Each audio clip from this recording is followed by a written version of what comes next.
Você está no canal Orações e Fé. Aqui você encontra reflexões, mensagens e orações. Que Deus lhe abençoe hoje e sempre. Eu me lembro que na semana passada nós falávamos de pessoas que têm dificuldade de tomar decisões que lhes são favoráveis. Por quê? Porque estão escravizadas ao sofrimento. É interessante isso, não é triste de perceber que muitas vezes nós entramos em processos viciosos tão autodestrutivos que nós perdemos a capacidade de decidir por nós. São relacionamentos que escravizam, relacionamentos em todos os âmbitos, né?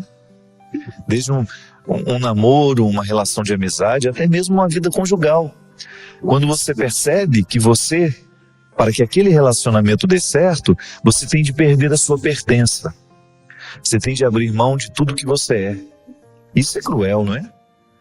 Isso não é amor. A gente pode até acreditar na capacidade que o humano tem de viver um certo martírio pelo outro. Mas isso não pode se transformar em aniquilamento do ser. Mesmo porque se eu aniquilo quem eu sou, eu deixo de me possuir e eu não tenho o que oferecer ao outro mais. É interessante a gente compreender que a conversão, essa aproximação que nós fazemos de Deus para ter um coração melhor, gosto sempre de dizer isso, o processo religioso na vida humana é justamente para nos ajudar a lidar com as questões humanas. A espiritualidade, ela só é benéfica a partir do momento em que ela transforma o que é carnal. E aí sim, na dimensão corpórea, né, na dimensão material da vida, nós experimentamos os benefícios da espiritualidade. É no corpo que nós vivemos a mística. Então, é nesse território que nós somos, que nós travamos essa luta diária de começar a ter um coração que seja amigo. De começar a ter. E quando eu falo coração, eu estou me reportando a toda a dimensão da consciência que um ser humano tem de si mesmo. A gente sabe que dentro da história, né, dentro do contexto histórico, o coração acabou se tornando um referencial de sentimento, de afetividade, né? A gente fala um para o outro, né, de maneira muito carinhosa, você mora no meu coração, né? Quando nós dizemos a expressão coração, nós estamos falando da nossa totalidade. É como se houvesse em nós um centro onde tudo é decidido, né? E na verdade o nosso coração é o cérebro, né? O que realmente decide todas os sentimentos, tudo aquilo que nos povoa é no cérebro. Mas nós gostamos de dizer que é o coração que decide, quando nós estamos nos referindo às dimensões emocionais que também são cerebrais, também são racionais. É tudo aqui, na nossa cabeça.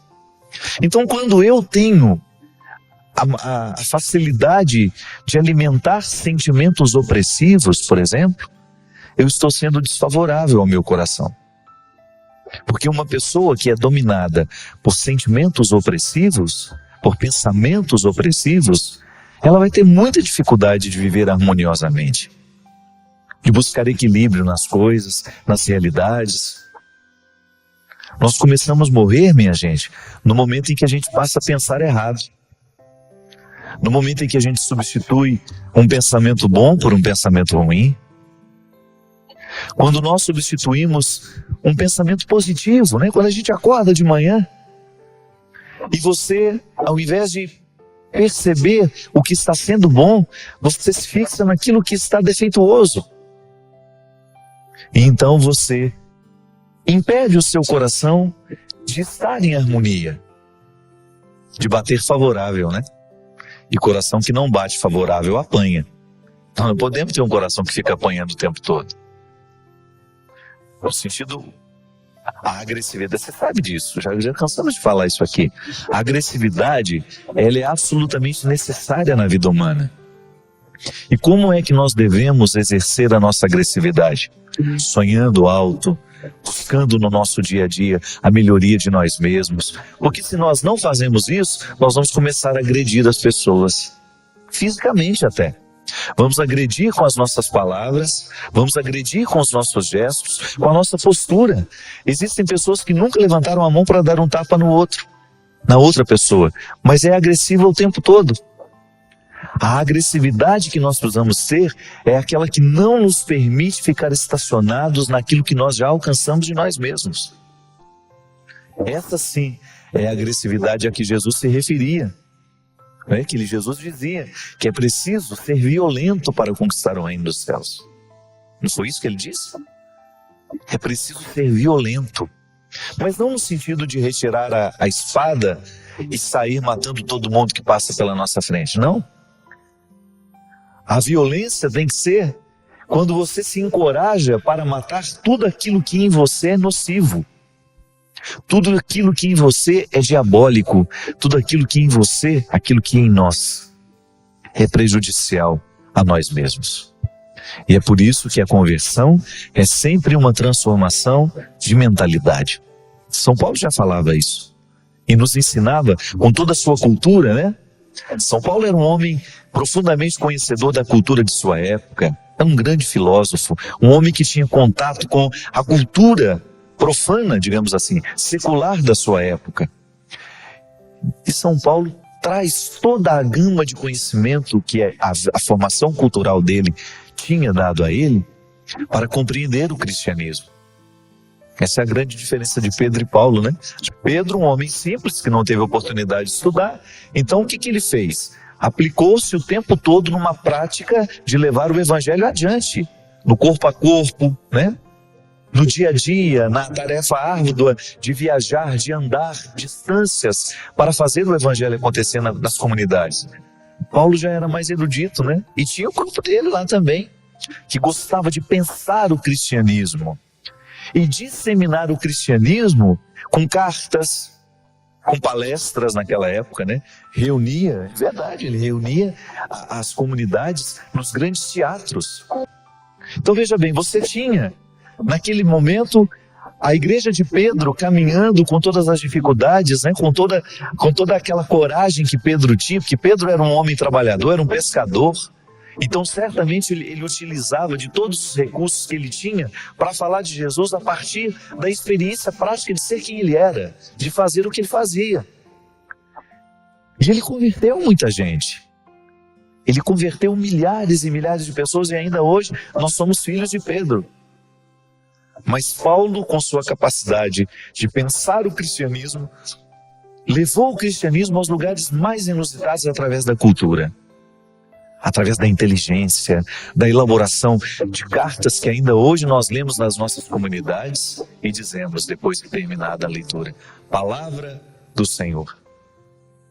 Então Paulo entendeu que a conversão é a mudança de mentalidade. O verdadeiro cristão é aquele que está constantemente passando por um processo de transformação mental. Olha que fantástico isso. Você sabe que cada vez que você aprende uma coisa nova, o seu cérebro é modificado fisicamente? Ele sofre modificações físicas. Então, quando nós mergulhamos no mistério do cristianismo, nós começamos a assimilar um jeito de ser e de pensar de Jesus. Fico pensando, minha gente, que no início do cristianismo, muitos foram mortos porque pensavam como Jesus, porque viviam como Jesus. Somente no ano 300 e alguma coisa, não sei se foi 314, que Constantino, o imperador, oficializa o cristianismo como religião oficial do Império Romano. E por incrível que pareça, a partir do momento que Constantino oficializa, que permite, o cristianismo perdeu um pouco a sua força. Interessante isso, né? Que antes de ser a religião oficial, era o tempo do martírio, era o tempo onde as pessoas tinham que fazer de tudo para viver a crença em Jesus, mesmo proibidos, mesmo negados, as pessoas precisavam lutar. E eu me lembro que eu tinha um professor de história da igreja que falava que quando se oficializa o cristianismo, começa a se ter um relativismo religioso. Se você for pensar, hoje nós somos proibidos de viver do nosso cristianismo? Não. Só que nós estamos dentro de uma sociedade que está fechando o cerco, cada vez mais. A aprovação dessa profilaxia do aborto, né? Como algumas pessoas chamaram, essa emenda que pode abrir portas, sim, para que o aborto seja cada vez é como se fosse uma água que vai minando aos poucos, né? A igreja será sempre radicalmente contra todo o processo que possa facilitar o aborto de uma criança.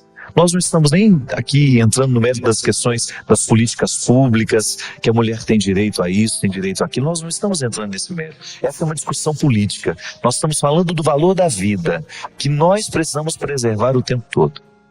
Agora, se você pensa, o que muda para nós cristãos qualquer brecha que possa haver de lei para que o aborto seja oficializado? Absolutamente nada. Porque para nós a vida continua sendo um valor.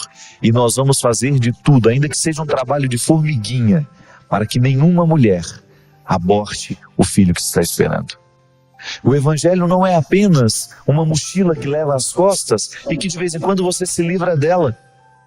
Não, está internalizado. Nós compreendemos a proposta de Jesus, tornou-se uma maneira de pensar. Então, para nós será sempre inadmissível que uma criança seja morta porque, sei lá, porque a mãe não planejou aquela gravidez, ou porque aquela mãe passou por um processo que foi alheio à sua vontade. Mas a partir do momento que a vida existe, nós precisamos nos comprometer com ela. E é aí que entra a questão. Quando eu tenho um coração que me é favorável, quando o meu coração está convertido, eu não vou precisar fazer muito esforço para querer o bem. Isso é fantástico, minha gente. A gente identificar que a conversão, a verdadeira conversão, faz com que o bem seja natural em nós. Que nem sempre a gente faz o bem que a gente quer. Por quê? É a concupiscência. Uma palavra difícil, né? Que fala de uma coisa muito simples. O que é a concupiscência? A tendência natural que nós temos de errar. E a conversão é isso. É você colocar a concupiscência num certo controle.